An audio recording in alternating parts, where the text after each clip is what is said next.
El número.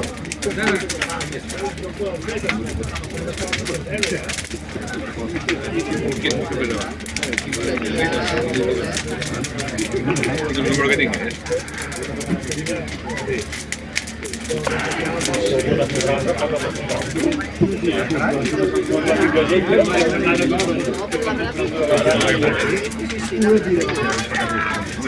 si és un enredo ja està bé.